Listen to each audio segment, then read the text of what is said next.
As a kid, there was nothing more in the world that I wanted than to have my own German Shepherd puppy. But unfortunately, my parents said no and got me 2 cats instead. So, when I got to high school, I decided to build the next best thing, a robot dog. And slowly but surely, each one I made got better and better and better. And then there was Kara. Kara was the first robot dog I made that truly felt dynamic. And this was in part because her actuators used a special gearbox called a capstan drive, which technically isn't even a gearbox at all.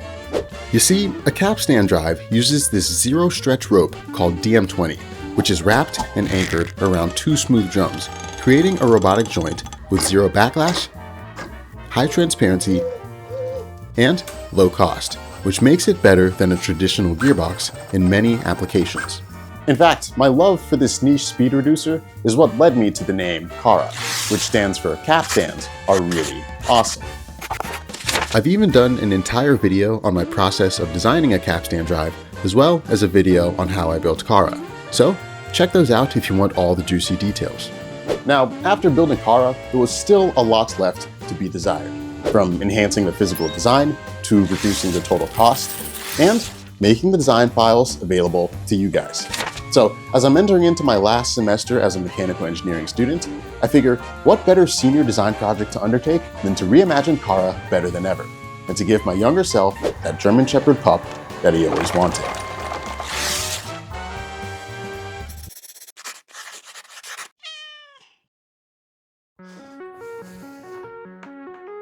Senior design, the capstone of an engineer's time in university.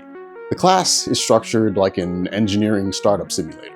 Real customers, real constraints, and real deadlines. So while I usually fly solo on projects like this time I'm going to need some help. So let's meet my senior design team.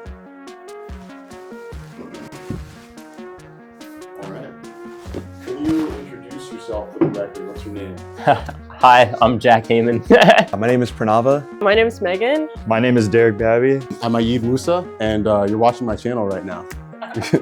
And together, we are the Quad Squad. The name's still being workshopped. All right, we have just 3 short months to get this project done while we navigate other classes, figure out post-grad plans, and maintain a healthy social life. Well, who am I kidding? That last one doesn't exist, but the point is we have to work fast. And the first step in making any good product is to understand the needs of your customers. So we surveyed robotics hobbyists, students, and professionals to get a better sense of what they'd like to see in a robot dog. From the surveys, we learned that our customers mainly want 3 things: a low price point around $1,000, a lightweight robot under 20 pounds, and a durable design. Now, the thing that should immediately jump out at you is that price tag. Because how the heck do you make a robot dog for the same price as, well, a nice suit? Peep the drip, by the way.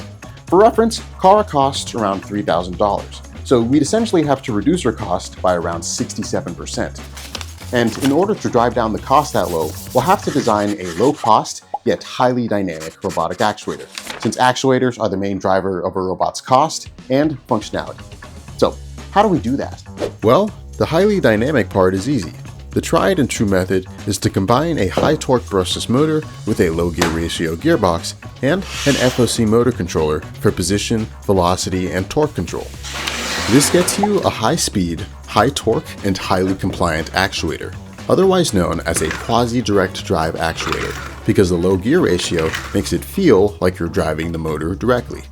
Now, for the low cost part, we're going to need to find a place that sells some dirt cheap actuation hardware that's also decently powerful. So China, basically. After scouring a bunch of online vendors, we eventually settled on a drone motor and an FOC controller that had just the right price at just the right power level.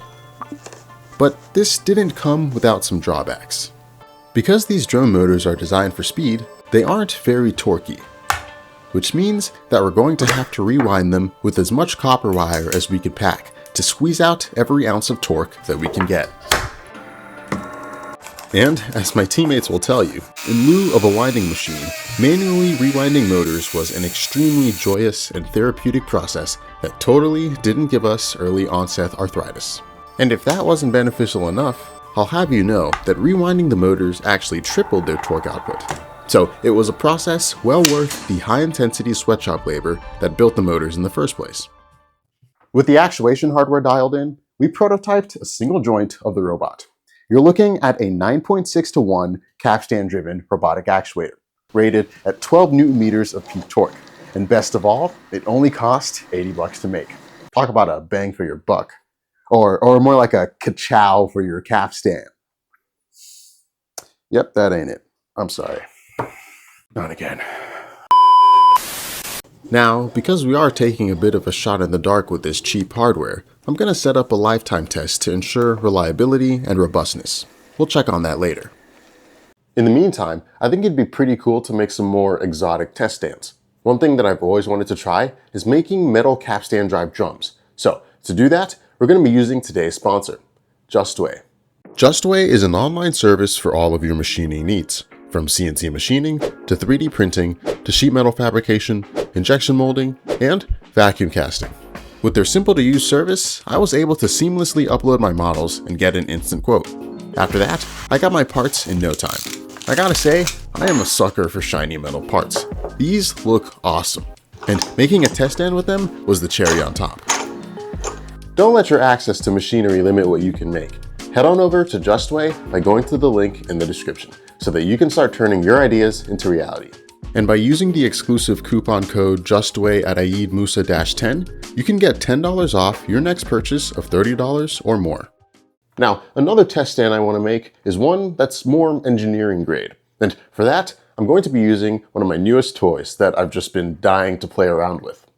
This is the Formlabs Form 4. And it's an SLA printer, which means that it uses liquid resin instead of solid filament. Formlabs was kind enough to send me one of these, and I gotta say, it's fantastic. Once the parts come off the printer, they just need a little IPA bath, followed by some curing, and then you have some clean and pristine parts that you just can't get on a regular FDM printer. I made this test stand out of their new Tough 1500 V2 resin, and as the name suggests, it's super durable. If you're interested in purchasing one of these printers, then you can check out the link in the description. It seems like the next logical design progression is to make a single leg. Carl 1.0 used a 5-bar linkage leg design, which worked pretty well, especially considering that it can sustain more loading on the links than a standard robot dog leg. But there were a lot of unnecessarily asymmetric parts in the design, which meant that assembly was more complex than it needed to be.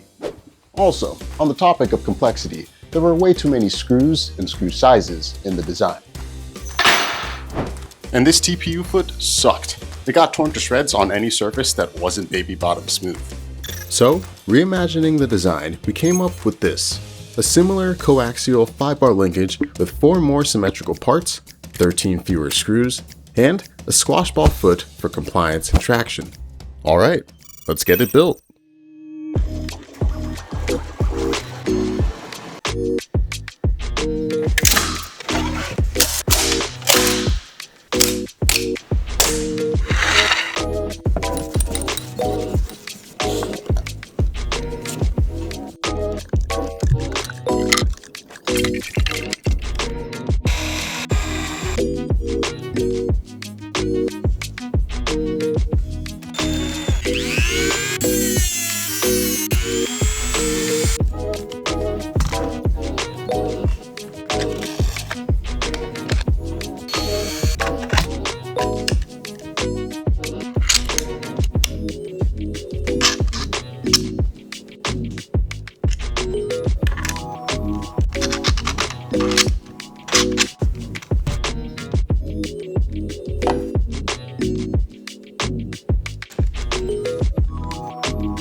After doing a bit of programming, it became very apparent that these motor controllers aren't always the most reliable things to work with.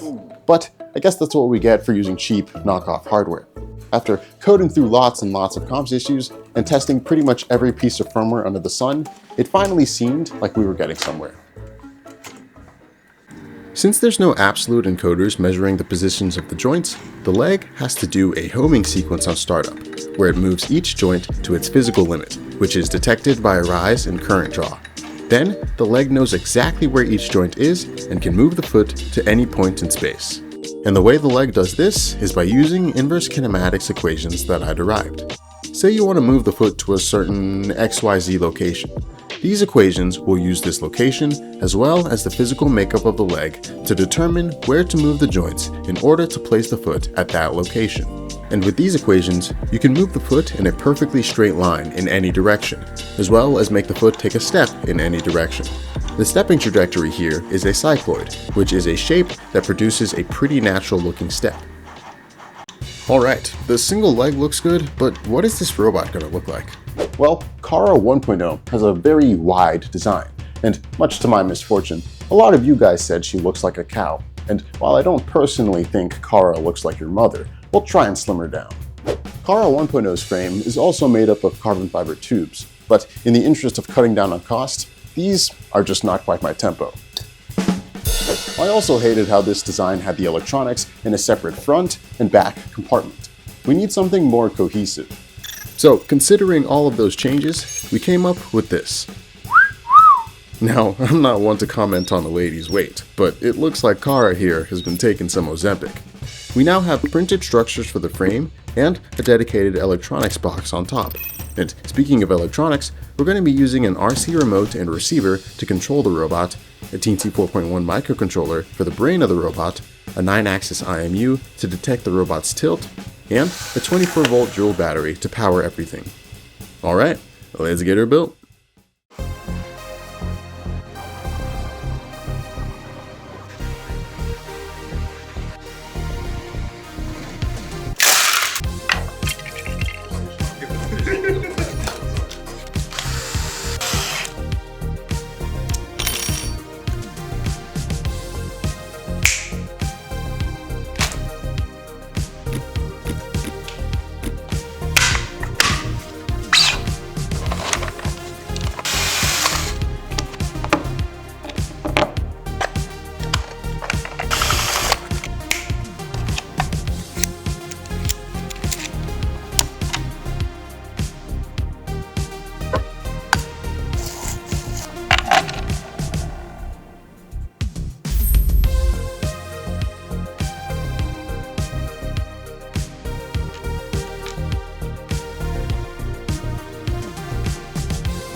Programming the robot shouldn't be too bad. We're pretty much going to be using the same coding structure that I made in Kara 1.0, with a lot of optimizations. This time, the homing sequence will home all the legs at the same time, instead of doing the front and back legs separately. Walking is also going to be a lot better. Kara 1.0 used a trotting sequence to walk, which moves diagonal feet at the same time. We'll do the same thing here, but with shorter and faster steps for higher stability. And speaking of stability, last time I implemented dynamic stability by having Kara rotate by an equal and opposite angle to the incline, but this actually didn't do anything. What we'll do now is work out a bit of math to figure out how Kara has to shift her center of mass so that it stays right in the middle of her legs. Also, Kara's turning was super slow, due to the fact that she was stepping to the side when she really should have been stepping at a 45-degree angle. So we'll have to fix that as well. Alright, I think that should be everything, so let's get her up and running. Oh, that's not... Why isn't she walking straight? What? Full system integration is always the most fun part of a project, because no matter how much you plan, there always seems to be something that you didn't account for. And when that happens, you usually try to fix it in software. But sometimes that's not enough, and the problems still persist, which is exactly what happened here. No matter what software patches we tried, Kara would always turn left when she tried to walk straight. So, as mechanical engineers, we took a step back to do some root cause analysis and to consider the possibility that our design was flawed. And in doing so, the issue became as clear as day. Now, before I reveal the answer, let's see if you can figure it out on your own, in a little game of Spot the Difference. What's different about these two images?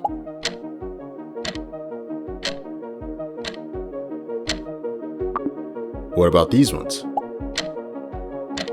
Do you see it? Kara's design has an inherent mechanical flaw because all four legs were designed to be identical.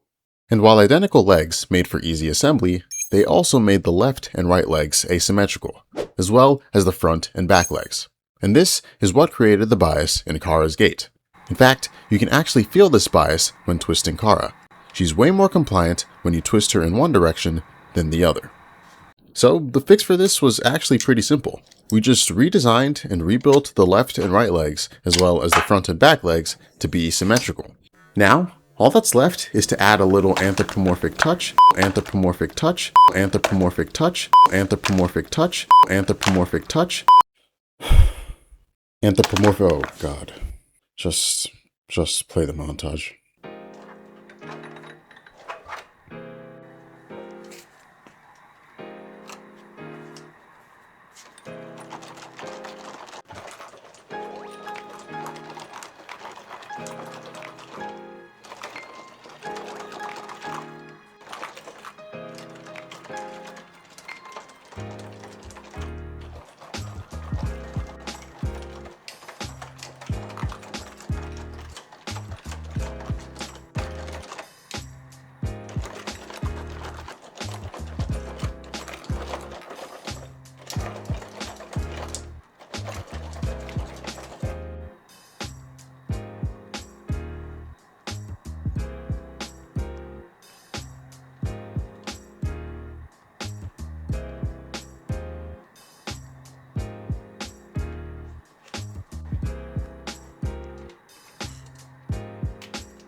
And there you have it, folks. Another rope-driven robot dog.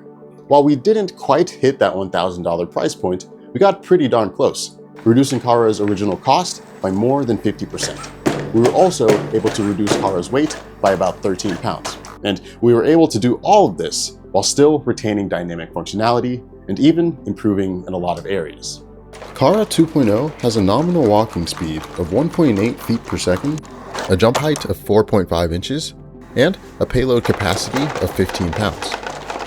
I don't think it's an overstatement to say that Kara is one of the cheapest, high-performance, and robust robot dogs that can be made on a hobbyist level.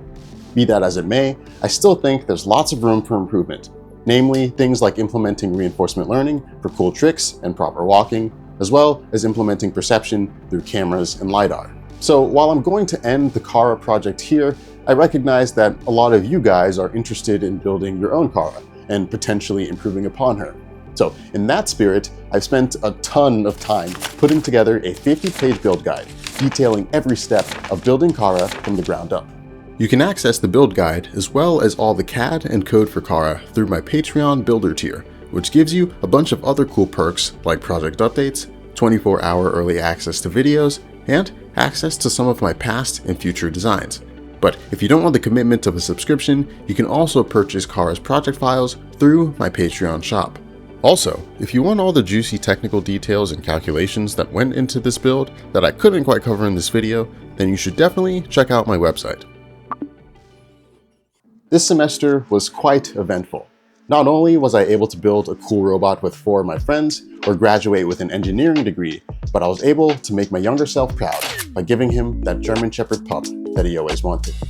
I want to give a huge shout out to my family for supporting me along this 4-year journey, as well as my team for making this a semester to remember. And as I put late night cram sessions and 6-hour homework problems behind me, I'm hopeful for the future and what it has in store. Thanks for watching, and if you enjoy this video, then you should definitely Make sure you like and subscribe. Only 30% of my viewers are subscribed, so please check that subscribe button. What's up, guys? Welcome back to the channel. Make sure you smash that like button and subscribe. Subscribe, turn on notification bells, all that good stuff. Why would you not subscribe to IAMU's YouTube channel? and subscribe to the channel.